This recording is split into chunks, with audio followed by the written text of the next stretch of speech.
दोस्तों इस वीडियो में बात करेंगे अश्विनी कंटेनर मूवर्स आईपीओ के बारे में। तो जानेंगे कि कंपनी क्या काम करती है, इसके फाइनेंशियल कैसे हैं। आईपीओ ऑलरेडी ओपन हो चुका है, यानी कि आईपीओ फ्राइडे से ही ओपन हो चुका है। तो जानेंगे कि आईपीओ में अप्लाई करना चाहिए या फिर नहीं करना चाहिए।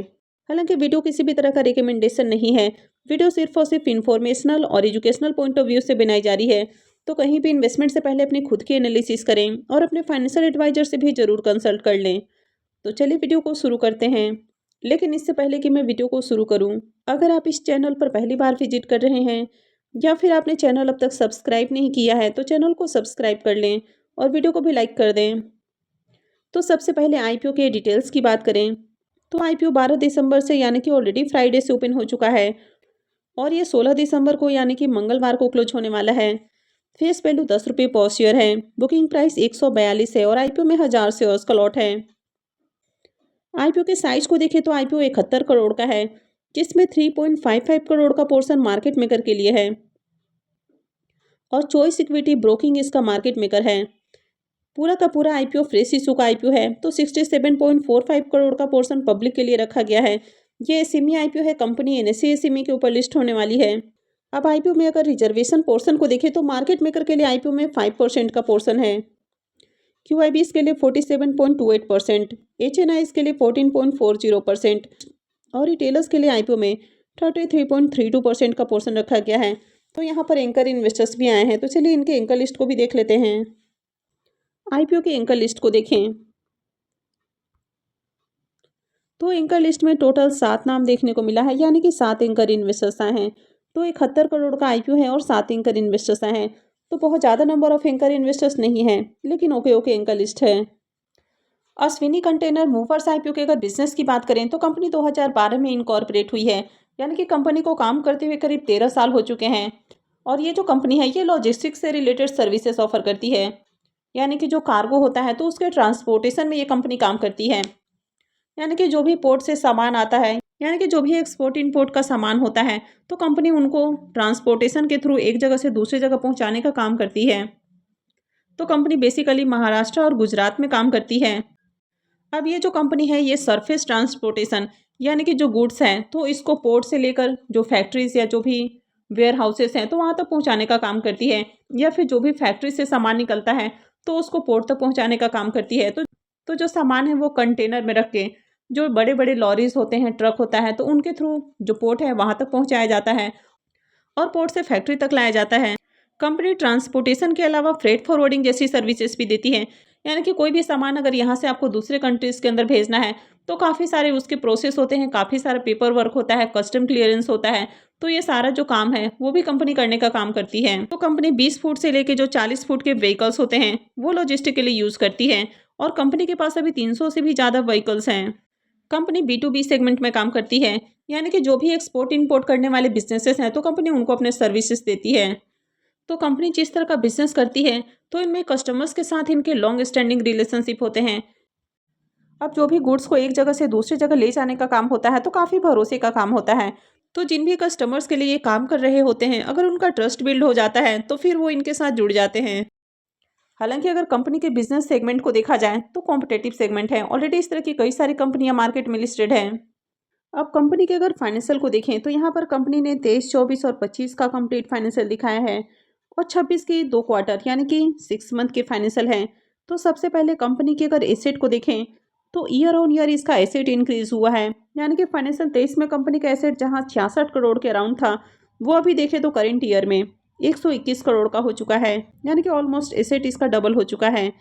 इनकम को देखें तो कंपनी साल दर साल बढ़िया इनकम भी जनरेट कर रही है। तो 23 में इसका इनकम 77 करोड़ का था, 24 में 79 करोड़, फाइनेंशियल 25 में 96 करोड़ और 26 के 2 क्वार्टर में 55 से 56 करोड़ के अराउंड इसका इनकम है। तो इनकम भी इंक्रीज हो रहा है।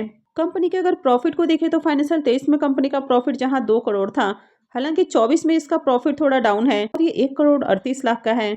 फाइनेंशियल 25 में कंपनी के प्रॉफिट में शानदार जंप देखने को मिला है और कंपनी का प्रॉफिट 11 करोड़ 45 लाख है, यानी कि 24 से 25 के बीच में देखें तो बम्पर उछाल देखने को मिला है। और 26 के 2 क्वार्टर में भी देखें तो कंपनी 9 करोड़ 91 लाख का प्रॉफिट जनरेट कर रही है, यानी कि ईयर ऑन ईयर इसके प्रॉफिट में काफ़ी ग्रोथ देखने को मिली है। हालांकि एसएमई आईपीओ में ऐसा आपको बहुत ज़्यादा देखने को मिल जाता है, कि जब भी कंपनी अपना आईपीओ का प्लान कर रही होती है तो सडनली उनके जो फाइनेंशियल है उसमें काफ़ी अच्छी ग्रोथ हो जाती है। वैसे यहाँ पर एक्चुअल फाइनेंशियल है या मैनिपुलेटेड फाइनेंशियल है तो इसके बारे में बात नहीं की जा रही है, लेकिन जनरली जिस तरह के फाइनेंशियल देखने को मिल रहे हैं तो यहाँ पर भी देखने को मिल रहा है कि कंपनी के प्रॉफिट में काफ़ी अच्छी ग्रोथ है। ईबिटा को देखें तो ईबिटा भी इसका इंक्रीज हुआ है।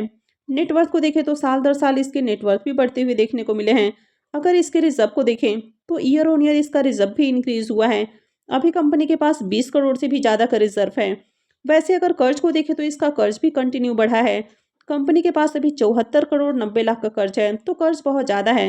हालांकि यहाँ पर कंपनी आईपीओ से जो पैसा रेज करेगी तो उसमें से 42.5 करोड़ रुपए कर्ज के भुगतान के ऊपर खर्च करने वाली है, तो आगे कंपनी का कर्ज कम हो जाएगा। तो ये इसमें एक पॉजिटिव है कि आगे कंपनी के ऊपर जो कर्ज है ये थोड़ा कम होने वाला है। तो कंपनी के जिस तरह से फाइनेंशियल दिखाए गए हैं तो बढ़िया फाइनेंशियल है। कंपनी के अगर ईपीएस को देखें तो 11.45 का ईपीएस है, तो ओके ओके है। पी मल्टीपल इसका 12.4 का है, तो कंपनी ज़्यादा सस्ते प्राइस के ऊपर आईपीओ लेकर नहीं आई है। यानी कि मार्केट में इसकी जो पीयर लिस्टेड कंपनियां हैं तो उन्हीं के अराउंड कंपनी आईपीओ लेकर आई है। कंपनी में अगर प्रमोटर्स की होल्डिंग को देखें तो अभी प्रमोटर का स्टेक 100% का है और आईपीओ लिस्टिंग के बाद प्रमोटर का स्टेक 66.47% हो जाएगा। अब इसके आरओई और आरओसी नंबर को देखें तो ये दोनों ही नंबर काफ़ी बढ़िया है। रिटर्न और नेटवर्थ भी इसका काफ़ी अच्छा है। EBITDA मार्जिन भी बढ़िया है और प्राइस टू बुक वैल्यू भी देखें तो ये भी अच्छा है। आईपीओ में 1000 शेयर्स का लॉट है, यानी कि अगर आप रिटेल पोर्शन से अप्लाई करते हैं तो आपको मिनिमम 2 लॉट के लिए एप्लीकेशंस लगाना होगा, यानी कि 2000 शेयर्स के लिए अप्लाई करना होगा और मिनिमम इन्वेस्टमेंट अमाउंट 2,84,000 रुपये रहेगा। तो चलिए देख लेते हैं कि आईपीओ डे 1 में कितना सब्सक्राइब हुआ है। आईपीओ के डे 1 के सब्सक्रिप्शन को देखें तो पहले दिन आईपीओ 0.19 टाइम यानी कि मात्र 19% सब्सक्राइब हुआ है। क्यूआईबीस की ओर से एक भी एप्लीकेशंस नहीं लगा है। HNI portion 0.20 time, big HNI portion 0.30 time और स्मॉल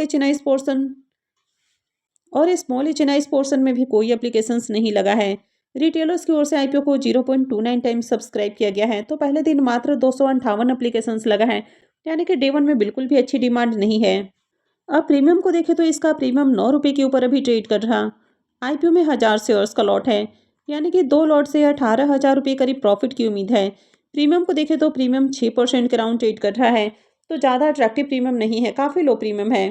कंपनी के अगर बिजनेस को देखें तो अच्छा बिजनेस है, फाइनेंशियल भी ठीक ठाक है, लेकिन आईपीओ में पहले दिन ज़्यादा एप्लीकेशंस नहीं लगा है और आईपीओ का एंगल भी ज़्यादा अट्रैक्टिव नहीं आया है। प्रीमियम भी काफ़ी लो प्राइस के ऊपर अभी ट्रेड कर रहा है। तो जब तक आपको ग्रे मार्केट में अच्छी डिमांड देखने को नहीं मिलती है, आईपीओ में बढ़िया एप्लीकेशंस लगते हुए देखने को नहीं मिलता है, तब तक किसी भी आईपीओ में अप्लाई करना रिस्की हो सकता है। तो अगर कंपनी के बिजनेस को भी देखें तो कोई यूनिक सेक्टर भी नहीं है, ऑलरेडी इस तरह की बहुत सारी कंपनियां मार्केट में लिस्टेड हैं, यानी कि कॉम्पिटेटिव सेगमेंट है। और इस सेमी आईपीओ में जब तक हाई प्रीमियम ना हो तब तक अप्लाई करना बहुत रिस्की होता है, तो मैं यहाँ पर अप्लाई नहीं करने वाली हूँ। आप इसमें क्या करेंगे कमेंट करके ज़रूर बताएं और जो भी डिसीजन लेना है उससे पहले एक बार अपने फाइनेंशियल एडवाइजर से भी ज़रूर कंसल्ट कर लें। आई होप आपको वीडियो अच्छी लगी होगी। तो अगर आपने वीडियो को लाइक नहीं किया है तो वीडियो को लाइक कर दें, चैनल को भी सब्सक्राइब करके रखें और वीडियो को अंत तक देखने के लिए आप सबका बहुत बहुत धन्यवाद।